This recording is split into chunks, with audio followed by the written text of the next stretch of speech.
የእስልምና ገነት ምን አይነት ነው? ወይንም የእስልምና ጀነት ምን አይነት ነው? ሰላመ ክርስቶስ ከሁላችን ጋር ይሁን። እንደምናላችሁ እኔ እግዚአብሔር ይመስገን በጣም ደህና ነኝ። ዛሬ እስኪ በእስልምና ገነታቸው ወይንም ገነት ብለው እነሱ በቃ መንግስተ ሰማያት ምናምን ብለው የሚያስቡት ምንድን ነው ብለን ስናይ ሱራ 76 ቁጥር 15 እስከ 17 ያለውን ብናየው ጭራሽ እዚህ ዓለማዊ ላይ እዚህ ምድር ላይ አንድ ባለ ሀብት ሊኖረው የሚችለው ነገር ነው። ምን ያህል መሰላችሁ? ቁጥር 15 ላይ በእነርሱም ላይ ከብር በሆኑ ዕቃዎች የብርጭቆች በሆኑ ኩባያዎች ይዞርባቸዋል። ከዛስ መለካትንም የለኳቸው በሆኑ የብር ብርጭቆች ይዞርባቸዋል። በእርሷም መበረዣዋ ዝንጅብል የሆነ ጠጅ ይጠጣሉ። በውስጧም ያለችውን ሰልሰሊብ ተብላ የምትጠራ ምንጭ ምናምን በቃ ይሄ ይሄንን አንድ እዚህ ዓለም ላይ ያለ ወይንም እዚህ ምድር ላይ ያለ አንድ ባለሀብት ይኖረዋል። ምን የብር ብርጭቆች፣ የብር ኩባያዎች፣ እነዚህ እኮ እዚህ ዓለም ላይ እኮ ሊሰሩ የሚችሉ ነገሮች እኮ ናቸው።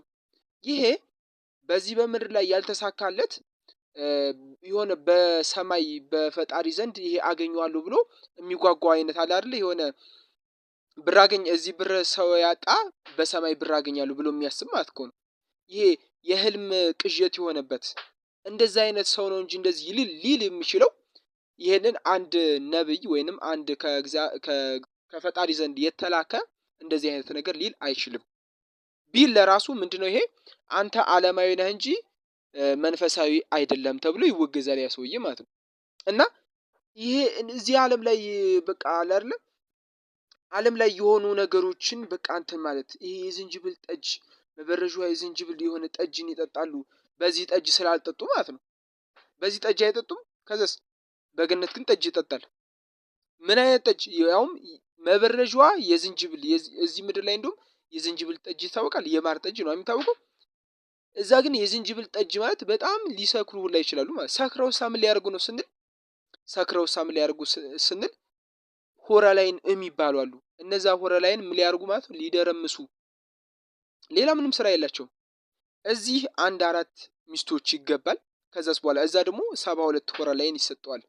እነዛ 72 ሆራ ላይኖችን ምን ይላል ማለት ነው? ይደረምሳል ወይንም ድንግልናቸውን ያፈርሳል። ይሄ ነው በቃ አለ አይደለ? እዚህ ምድር ላይ የተራበ የተጠማ ያጣ ምናምን ያንን የሚያስበውን ነገር ነው በቃ እዚህ መጽሐፍ ላይ የተጻፈው።